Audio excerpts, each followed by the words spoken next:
there's 4 key metrics when it comes to meta ads that will really determine if you're seeing success on. You did an amazing job, in 45 minutes explaining meta ads. One thing that was really interesting was that bidding process. All their creative is basically saying the same thing and talking to the one person. Meta, so Instagram, Facebook, one of their biggest priorities, other than getting your money, is that they want those using the platform to have an enjoyable experience. Mistake brands make is that they only run purchase campaigns. That winner that I spoke about, trying to find your center, will never look like an ad. Just say to Claude, hey, this is a competitor's ad library. I want you to monitor this. You mentioned some really cool brands off the top there. Why are they succeeding? Is massively favoring paid partnership ads. Yes, I'm the digital director at Chain Social. So I oversee all of our paid performance clients, as well as our email marketing clients as well, and influencer and paid partnership too. So I've got a few people underneath me at Chain. Our kind of bread and butter is paid performance. So we run ads on Meta, Google, Pinterest, TikTok, and lately AppLovin as well, which is a platform to keep an eye out on as well. That's only launched in Australia end of last year, but that's running ads on like all the gaming apps like Candy Crush and things like that too. Yeah, I've heard about that. I think we're kind of into the podcast now, just FYI. But I think, I've heard AppLovin has been around for like years, or not years, maybe a couple of years, where it's just sort of bubbling away in the background. And perhaps it's one of those things that is getting more traction in the US as opposed to Australia. But you're still thinking it's something just to keep a bit of an eye on?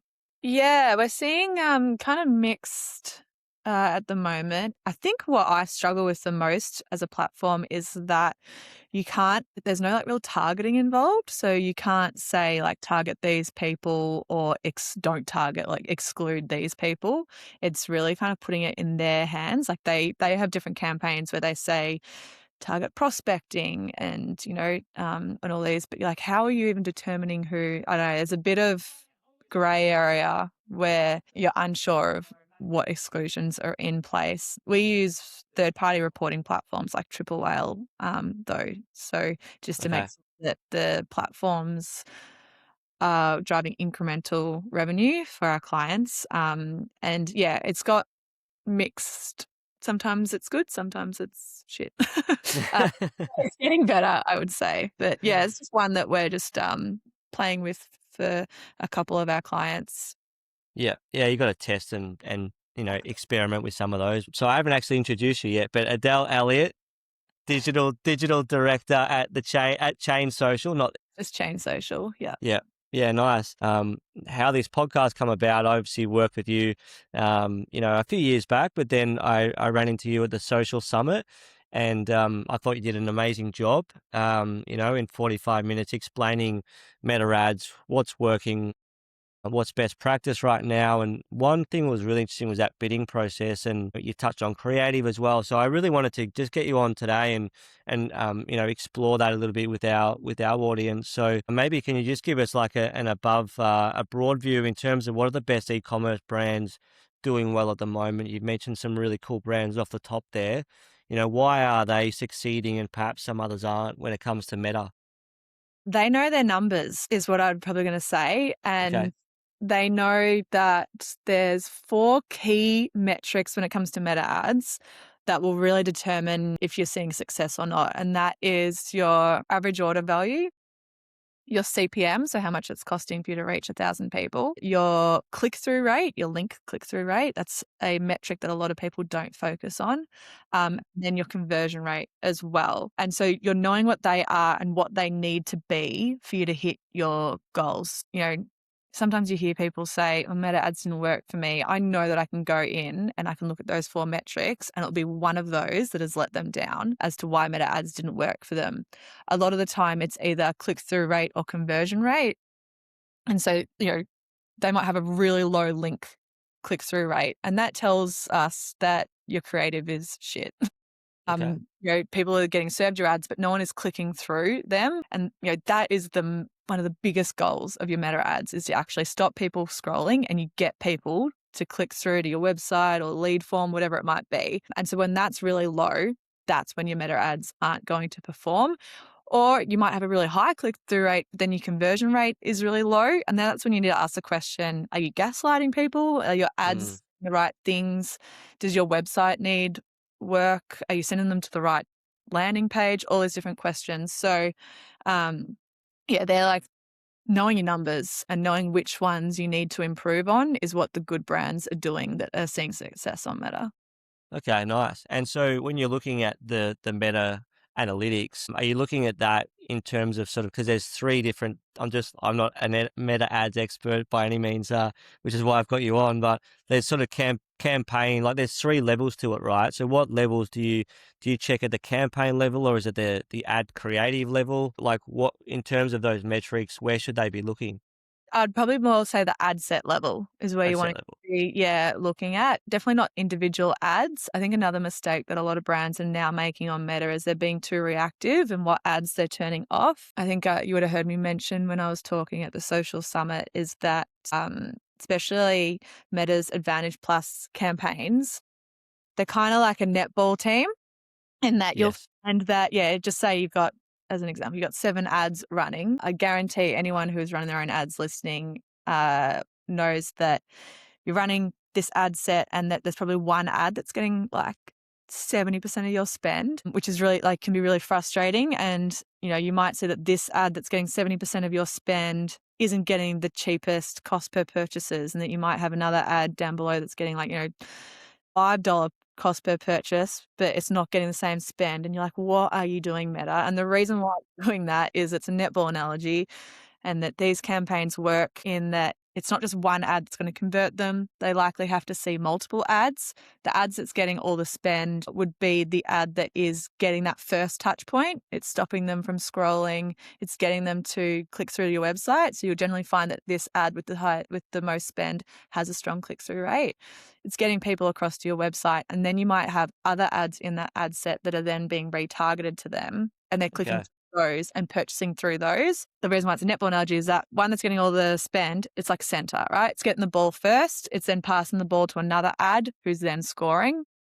They wouldn't have scored if the center didn't get them the ball in the first place. So the biggest mistake brands make is, or people running ads, is that they'll turn off that high spender. Don't do that, because then you need to think of your ad set as a team, and that if you're turning off the high spender, those lower spenders, they won't work any more efficiently. Probably it'll all just kind of crumble down like a house of cards. So your Okay. aim, Meta, is find new centers, find high spending ads. That's your aim. That's now our purpose in life when we're ads is, will this be a high spending ad? Because the current center needs to be benched. So we need to Not. make it higher. And so how do you know if your ad is fatiguing then? What's the telltale signs of that? Yeah, so you'll generally see that your ad set as a whole will start to increase in cost per purchase. And that center, a high spender, is getting lower click-through rates, it's getting higher frequencies, so it's starting to Okay. fatigue. So that's why you need to be introducing new ads into your ad set and hoping to find a new center. Okay. And so, I mean, this question is probably a depends question, but like how much new creative should you be rolling through per month? I mean, I guess it's pretty individual, but I'll ask Very it anyway. individual. Yeah, it depends on budget, but I would say, and people don't like hearing this answer, but at a minimum per ad set, 2 new ads a week. Okay. Yeah. Yeah, That's a lot. it is. Yeah. Yeah. Um, yeah, But you don't but make the rules, right? You just got to I play by make them. the rules, but that's what you need to, and it's also knowing that not all of them will be centers. Are frustrating. It's probably gonna be like, I reckon like 20% are gonna be winners, or probably even less, like 10%, 10 to 20%. But when you do find that winner, that's when you really start to see success. Okay. Yeah, nice. So we've touched on that the best e-commerce businesses or the ones that are doing well know their numbers. Is there anything else that you can kind of, before we move on to the next question, or is that the main kind of thing I to would to say take like, away from it? yeah, knowing your numbers so that you're not going blind, and so that Yeah. which, because you could have awesome creative and an awesome strategy, but if your website's a piece of crap and you're not willing to improve it, like, it doesn't have good UX, so you've got a really low conversion rate, then, you tinkering and doing anything more in ads isn't going to change anything, you need to work on your website. Or if your ads are doing really well, but you've got a really low average order value, then you're never going to see a strong ROAS or return on ad spend because your AOV is so low. So yeah, it is really important to know those metrics. And then also what I kind of alluded to, your good brands that are seeing success are investing in that creative and are becoming just a creative, pumping out creative kind of engine as well. Yeah, perfect. I was going to touch on the Meta's bidding process because you talked to that really well, but now we're talking creative. Let's kind of go with that. So, what do you think the biggest creative mistake most brands are making, or most brands that come to you obviously wanting Change Social's help? You obviously start to see some commonalities around their creative. What are some tips around getting that quantity of creative, but also the quality right? Yeah. So I think the biggest mistake that brands make is that all their creative is basically saying the same thing and talking to the one person. I think, like, what's that saying? If you try and talk to all, you talk to none. Yeah. And definitely the case when it comes to Meta ads. So if you're just being really generic with your messaging and you're not really talking to someone in particular, or all your ads are just talking about the same benefit or the same kind of USP, that's when you see like they're probably what brands are like the mistake that they're making at the moment. And I think we're going to talk about it, but we're really leaning into persona targeting. So really niching into the different personas that a different product or brand would be wanting to talk to, and then going one step further from that and then going into what we call like micro niche motivators. So, because one person might really care about I'll pull like a skincare brand, Yeah, right? perfect. You're a skincare brand. One person will really care about the ingredients and that they're clean and that, they're ethically sourced, and that the packaging is recycled. That's what they care about. Another person won't give two hoots about that. They care about the results. How quickly will they start to see the results of their skincare? They want to see before and afters. And then another person, it's more like they need to know, has it got kind of authority in market? Are other people using this? Has it got lots of reviews? Is anyone of influence using this that recommends it? Because, they just care that what they're using is on trend. And so you really want to make sure that you're talking to all those different people. And then you can kind of go really niche down into those different motivators too, that, like the person who cares about the results, you can really hone in and just saying like, if you're waking up with like, or, if you're dealing with like dull skin, or you can like niche down further, like, you see a photo of yourself and that's not what you think you look like, and can really tap into that problem and solution and really tap into those micro problems or issues or feelings that they might have, so that when they get served an ad, it resonates with them so much more than just a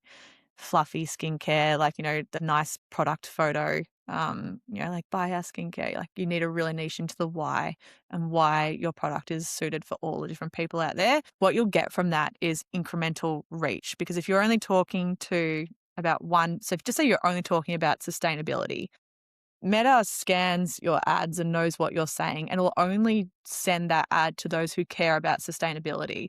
Whereas if you're Okay. also talking about results, Meta will then reach people who are more about results. So you really want to make sure that you're talking to all, so that you're reaching more people. If you're only saying, if you're a skincare product only talking about sustainability, you're probably only going to be hitting like 10% of your potential audience pool, really branching out from that point of view.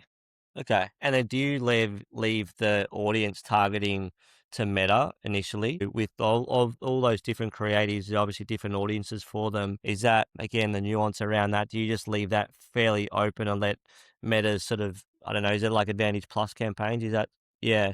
Yeah. Is that something that you kind of let them do it, or do you really try and tie it down and try and find the audience for the same message? Depends on budget. So Yeah. clients that have bigger budgets, we split the different personas into different ad sets.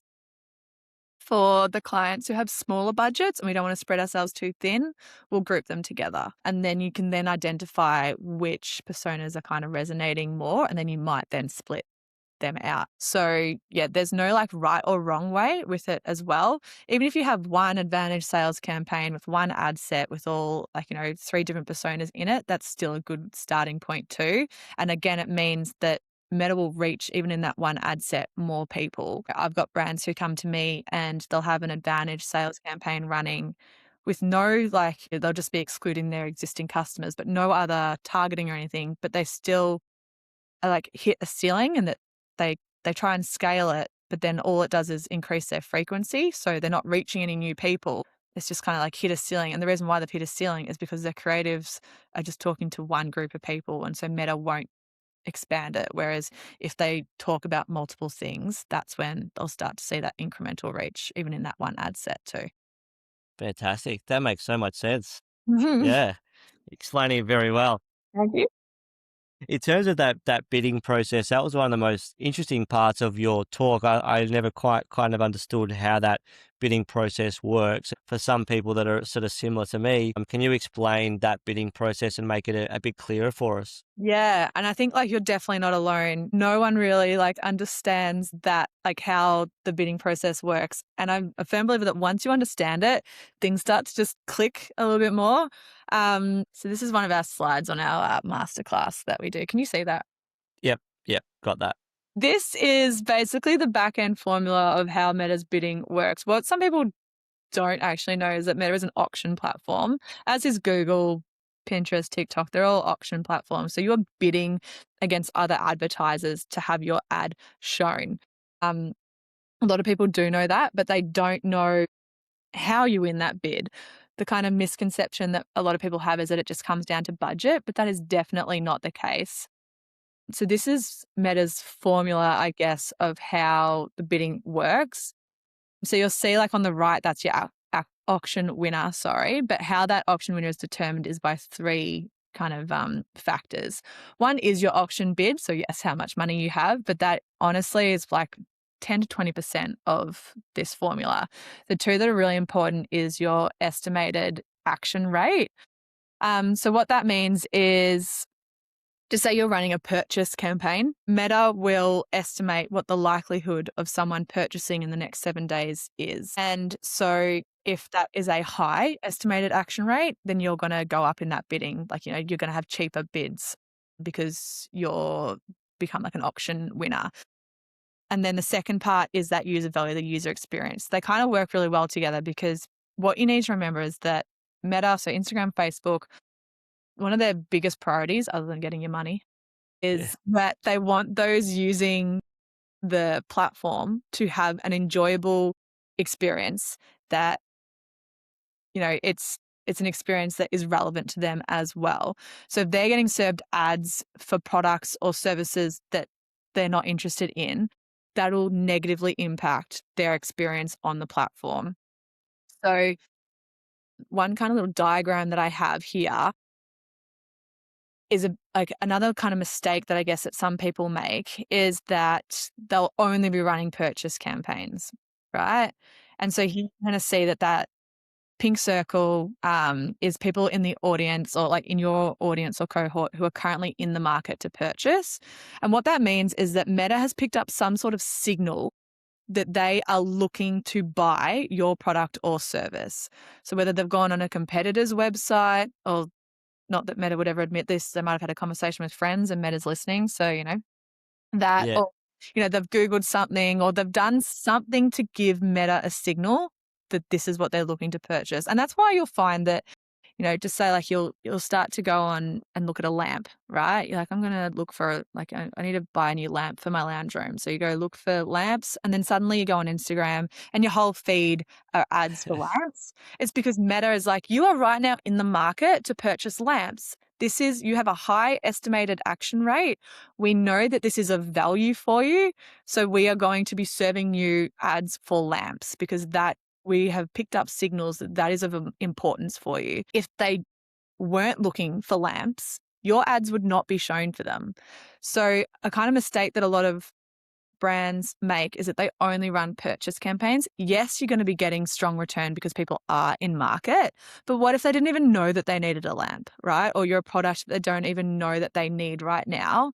If you then have different objectives, and I'd always recommend that you have like generally stick to the sales objective if you're an e-com brand, but you can have like a way lower intent objective, like conversion events. So rather than optimizing for purchases, you can then optimize for add to carts or even a view content, which is kind of like a landing page view.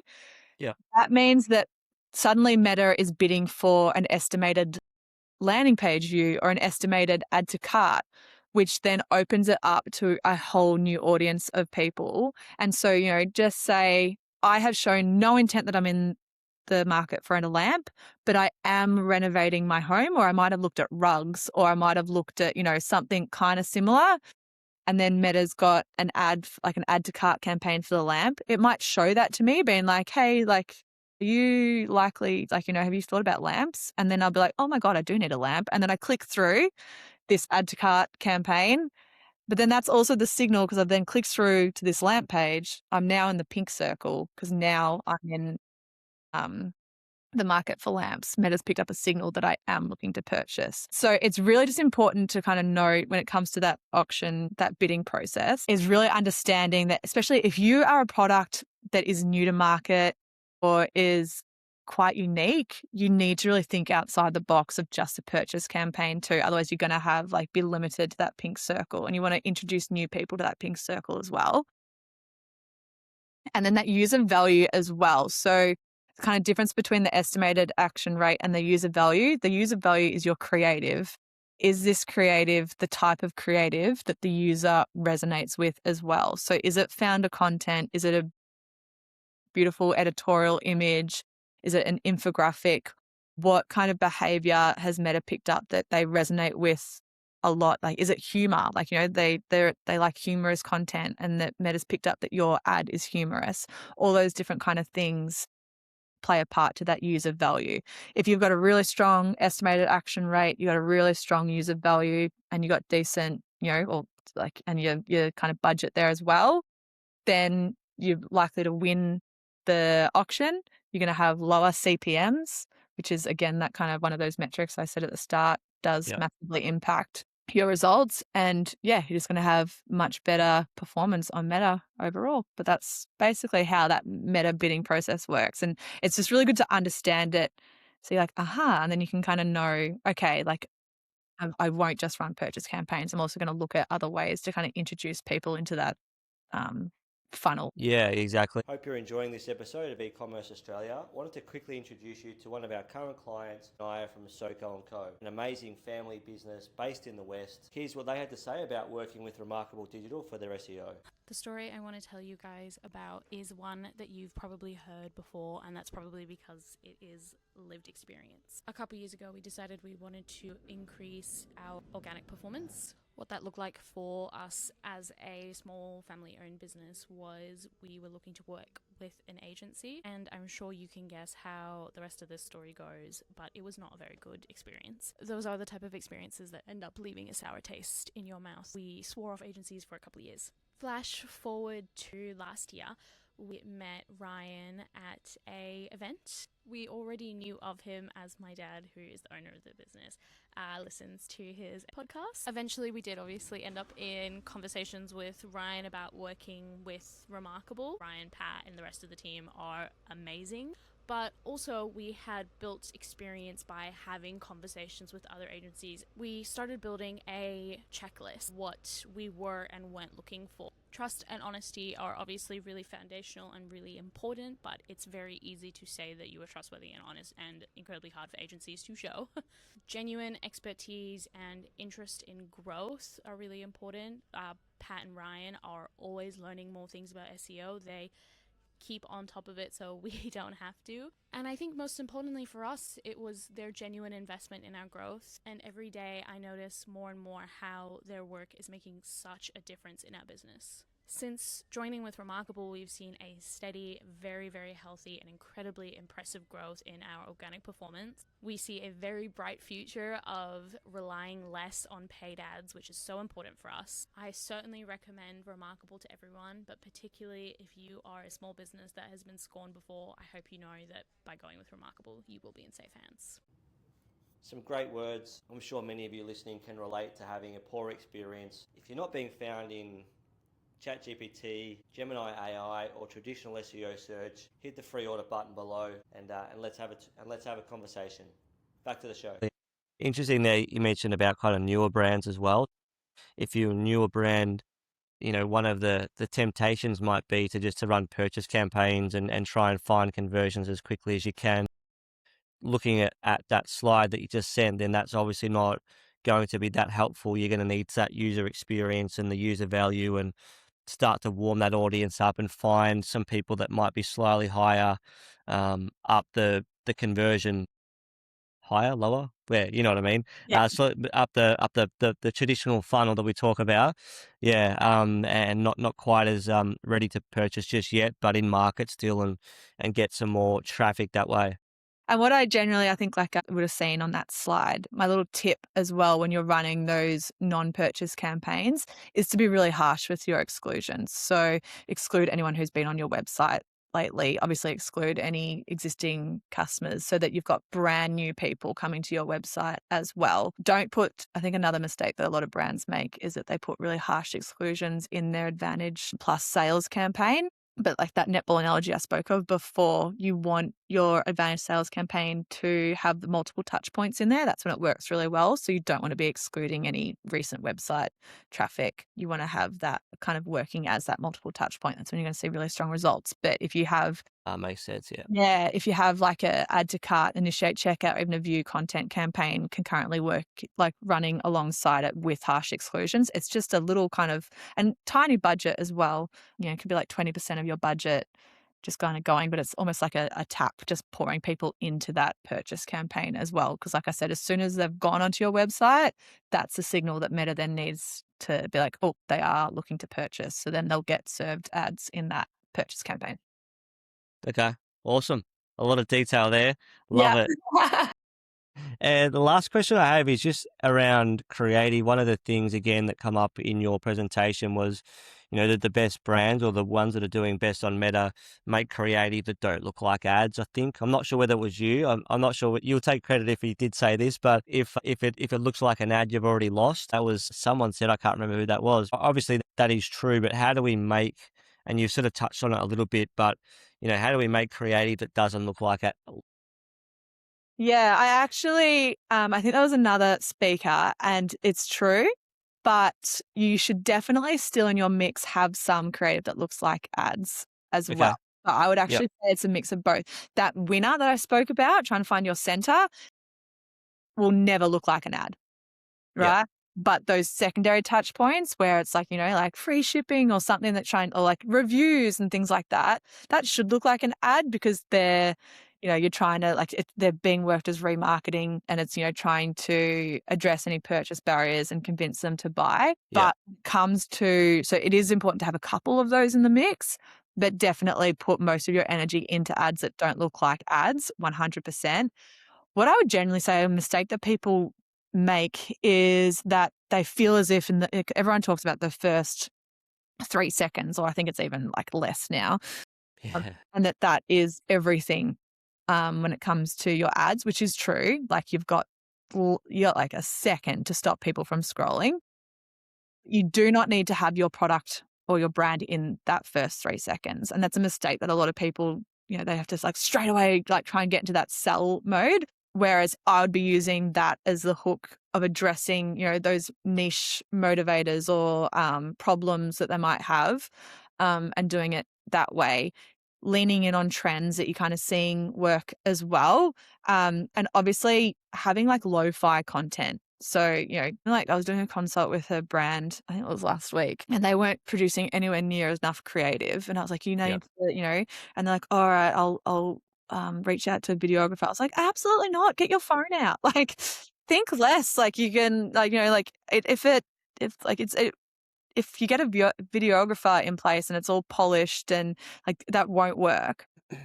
So, you don't want it to look like an ad. You want it to feel native on the platform. Also, I think the biggest thing is that your creative should be reels first. That is what Meta is pushing. So optimize it. So in terms of size, think of it as a reel that you be in the safe zone of a reel, and that, so that it can then be cropped for square. But reels first is what you really want to be pushing. I think what I would say Meta is massively favoring this year, that we have made it a non-negotiable for our clients, is paid partnership ads as well. And so that's working with creators, or even it doesn't even have to be a creator. Like some of our clients will run them with the founder's profile. Even for Chain, I created an Instagram account, which I'm now actually actively using. Yeah. But I created it for the purpose for Chain to run paid partnership ads. So it's, Chain social with ads with Adele, Okay. because Meta is massively favoring that type of content. Also, it feels less like an ad, because most of the time it'll actually be served. It won't say Chain social. It'll just say ads with Adele. And so it will just make it look as if they've come across my content and that it's not actually a brand. And then the call to action kind of pops up at the end of shop now or learn more, or whatever that might be. So there's a few ways to make your ads not look like an ad. I think it doesn't need to be polished. If you kind of pick up what a lot of Instagram's reels are looking like, and the audio and things like that, tapping into that, and do not feel as if you need to just shout about salesy. Really kind of, again, you want it to be relatable to who you're trying to target, and that they kind of get hooked in and that they watch it. So it needs to kind of add that user value that we spoke about. Yeah. Okay. Yeah, nice. I've got a couple of questions off the back of that. So I have heard it over the years that you take your best performing organic and then run that as an ad. Is that something that you recommend? Does that no longer work? Is there some merit in that, but some nuance? What's your sort of... It's definitely worth trying. If you have something that works really well organically, 100% give it a go. It's not guaranteed. Sometimes it doesn't. It also, I think, we're going into organic territory, which I've definitely niched into paid, and it's been a hot minute since I've done any organic. But I think we've got some clients who our organic team work with, and it's I just want to go viral. But then you go viral and then you're hitting an international market, or people oh, cool, you went viral for a recipe, but you're a skincare brand. Just because something works, you need to find, I think if something organically worked really well, not in terms of reach, but in terms of conversions, get that as an ad. So if you posted, a TikTok or a reel and your sales went nuts from that, absolutely get that built as an ad instantly. But if you're oh my God, this reel, this TikTok, it's got 1 million, but you haven't noticed revenue growth from it, I probably wouldn't be too quick to run it as an ad, because it might have, got people watching it, but if they're not converting from that organically, they probably won't convert from it as an ad either. Okay. Yeah, that makes sense. Talk to me about the Facebook ad library. You could pretty much spy on all your competitors. As part of the research phase, is that something that you would recommend, looking at competitors, bigger brands, similar spaces, what's working? And then, is it as simple as looking at how long their ads have been running for to kind of gather whether you think that that's winning creative or not? Or is there any strategies or tips you can give us around the ad library? So definitely become familiar with the Facebook ad library, and actually using AI alongside it. So you can use a reporting platform called Motion. It is expensive though, but we basically give Motion the different ad libraries that we want it to monitor. But you can actually just get Claude, if you've got a competitor, just say to Claude, hey, this is a competitor's ad library. I want you to monitor this, and every week send me an update of what they've introduced. You can also get Claude or whatever AI platform you're using to say what are the core USPs that they're promoting, what landing pages they're directing to, what's their split for video. You can ask all these different questions and get AI to analyze it for you as well. Even saying what gaps are they not missing that I can tap into? When actually going into Facebook ad library, like you said, it is in chronological order. So it's the most recent ads that they've added in will appear first. So if you do scroll to the very bottom, if their ad account has been running well, you would assume that the ads that have been running the longest are their high performing. Most of the time you'll find that the ads that have been running the longest are some sort of retargeting catalog. But look at that. and then take inspiration from there. I do always say, don't copy your competitors. Like, it's just boring. But, you can kind of, okay, they've got a lot of paid partnership ads running, or they've got a lot of founder content, or they have a lot of reviews or whatever it might be. And you can kind of take that and be like, I'm not, God, a lot of their ads, talk about reviews, and I'm not talking about that. I'm going to try create some review ads and things like that. They don't have any statics running. They're all video, or they're only running statics, no video. And you can kind of, take that as a learning and work out how you want to then be like, do you fill in that gap, or do you be like, is there a reason why they're not running statics? And these are kind of questions that you ask yourself. I also encourage you to use it if there's another brand that's not a competitor, but a brand that you feel as if your brand has a similar tone of voice as. Like, because a lot of the time we'll ask our clients, being like, what are other brands that you think you're like similar to in regards to tone of voice, so that we can, when we're writing their ads and stuff, we can really tap into, or if you're a celebrity, what celebrity would your brand be? So we can kind of really start to get to know that tone of voice, because that way you can kind of tap into those brands, be like, how do they talk? What are their captions? Like, and kind of draw inspiration there as well. Okay. Yeah, fantastic. I got more questions off the back of that. So like, do you have like a sort of what works well in terms of how many statics versus video, or is it just, again, down to sort of testing and creative and the individual brands? It's individual, unfortunately. I think, like I always say to brands, as much as it kills them, there's no one size fits all. Like, Yeah. if someone's telling you, hey, here's a one size fits all strategy, run away. But it is just kind of like, testing and learning what that ratio is for your brand. You definitely want to have a mix out there. I generally normally say that it's like 70% video, and then, 20% static, 10% GIFs and stuff like that. And you can kind of play around Okay.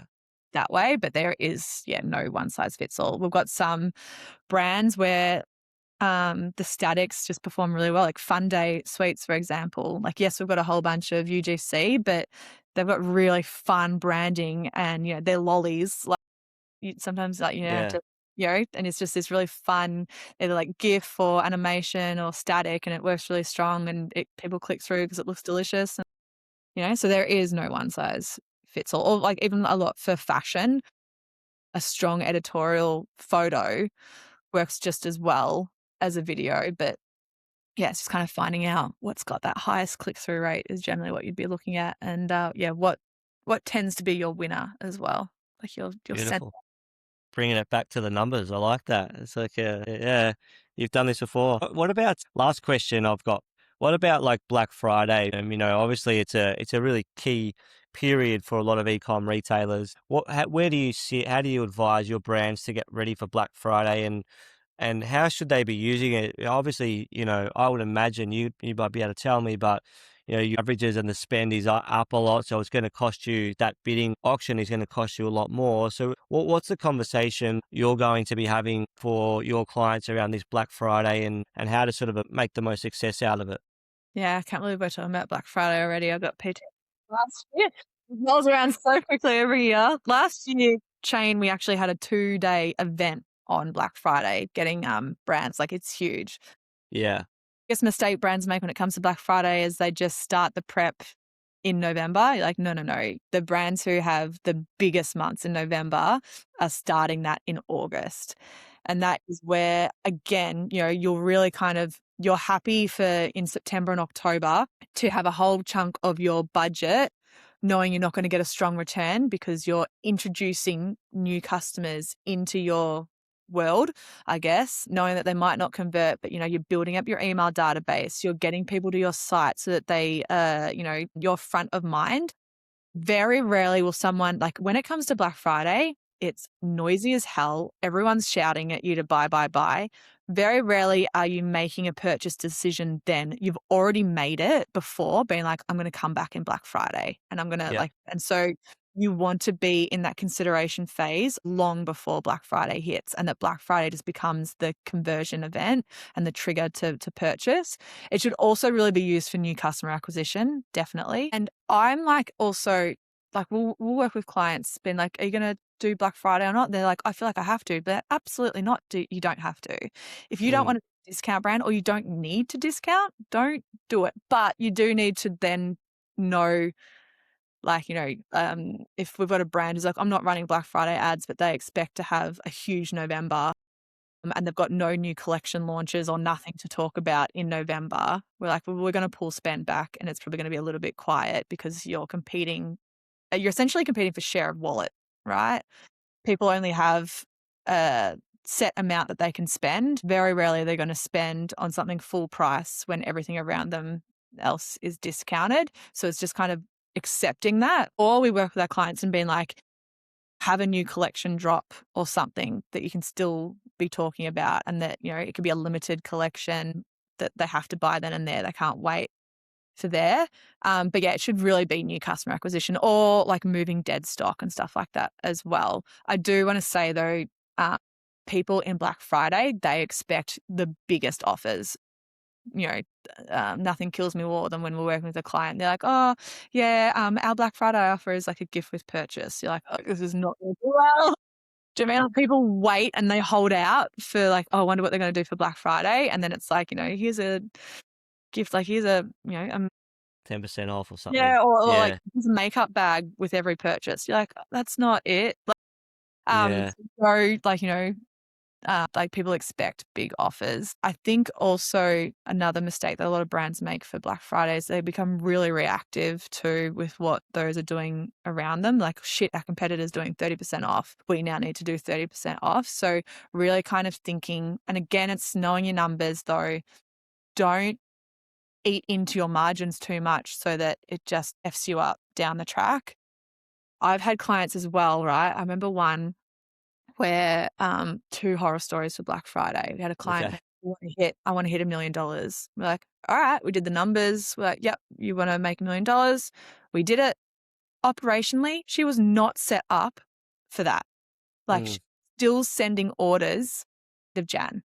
Like, detrimental. And then she had no stock. Like, it was just, I was like, you gave us a number, we hit it. Like, you need to operationally, so you need to know what your goals are and make sure that you're operationally set up as well.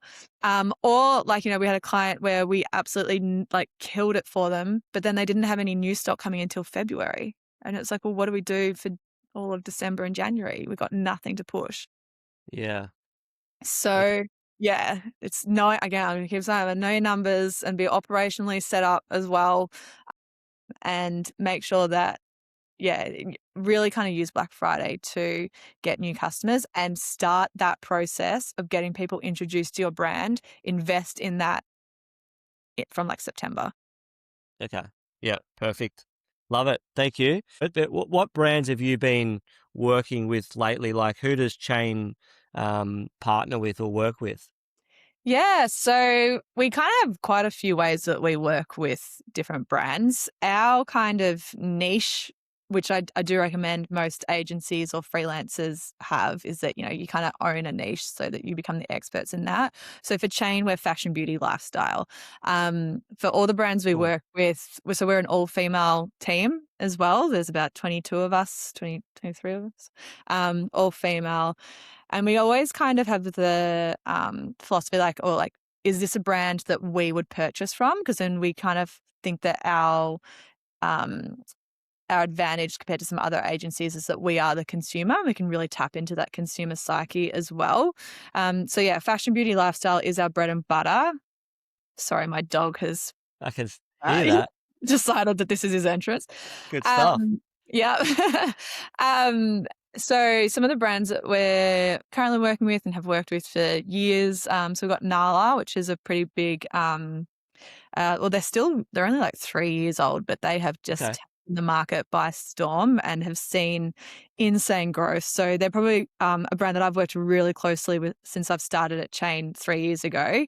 And they've just grown like enormously. It's actually mind-blowing, their growth. You're a former Whitner, Fun Day Sweets. So like, we've got like, quite a mix there as well. We do Mecca's email marketing over in the UK for them. We work with some B2B brands too. So some merchandising brands. We've got like Australian Beauty School as well. Cool. We're currently working with Brazilian Butterfly on a bit of a relaunch, they used to be huge like 20 years ago, and they're kind of back, and so we're trying to get them out there again. So that's been a fun one. But yeah, there's a big vast of different businesses that we are working with. And then I also do like a lot of consulting too, personally, still through Chain, but for the smaller brands that are either running their ads internally but just want to sense check what they're doing, or if they just can't afford like agency retainers just yet. We work from like a consulting point of view. We even have been working with some smaller brands on what we call like a meta build project. So, because a lot of people want to run ads on Meta, but they don't even know where to start, and so we just kind of work out what their budgets are, what their kind of goals are. We'll build everything for them and have 20 ads ready to go built, and then pass them the keys, and so that it's nice. that. Sometimes for so many brands, it's just getting started, which is can be overwhelming. So yeah, and is that like a project sort of basis or like a one-off kind of thing? Yeah. Okay. One-off project. So, and then we either set that up for them, and then they can then just kind of tap into consults when they need, just being like, this is looking good, what do I do now? Or help, results have dwindled, what should I do? So yeah, just kind of having someone in your pocket, which and also like that's kind of like we want our kind of skills and our access of what we get as an agency to not just be limited to the big brands out there, but also to the smaller brands there too. Yeah, spot on. And obviously boot camps, you've just come back from one of those, so you do them. So the best thing is probably to give Chain Social, or I'll put all your contact details in the show notes rather than people trying to write them down. But you also have a new podcast coming out too soon. Do we give that a plug? What are we going to call that? Definitely. That's going to be called the Chain Pod. So Shelby and I have been running Meta Masterclasses and other events as well. Like we do, like full 4-day boot camps. Shelby even has agency boot camps for other agencies to come along with. And everyone always, so Shelby, she's the founder of Chain. She's a force to be reckoned with. But when anyone who's in a room with Shelby and I, we've got this banter that we always have. And how our brains work together. Everyone's like, you guys need to create a podcast. Like we could just listen to the two of you just talk not rubbish, but like strategy and things like that for hours. So I said finally I said to Shelbs, let's just do it. So yeah, the Chain Pod.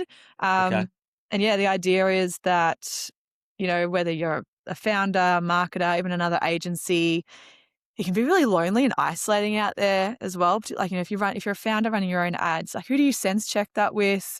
How do you know what you're doing is still best practice? Like Meta in particular changes weekly, and it can be so overwhelming to keep up. Like I used to freelance as well, so I know what it's like.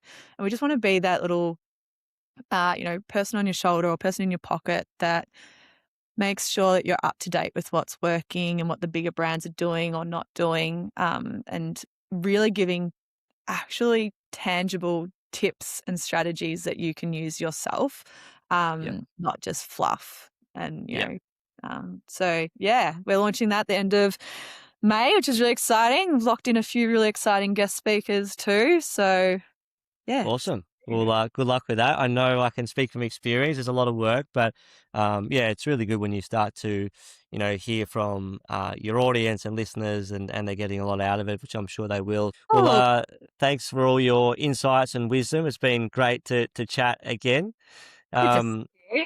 You're also doing TikTok boot camps, workshops as well. Yeah. Yeah, we've branched out. We've been running TikTok ads for our clients for years now. We've always just kind of done our Meta Masterclasses, but a lot of people are like, oh, like what do I do for TikTok? So yeah, we've listened, and we're going to be doing our first ever TikTok Masterclass, I think at Chatty in June, mid-June, I think, June 18th. Don't quote me on that, but I'm pretty sure that's it. It's a very special day that day.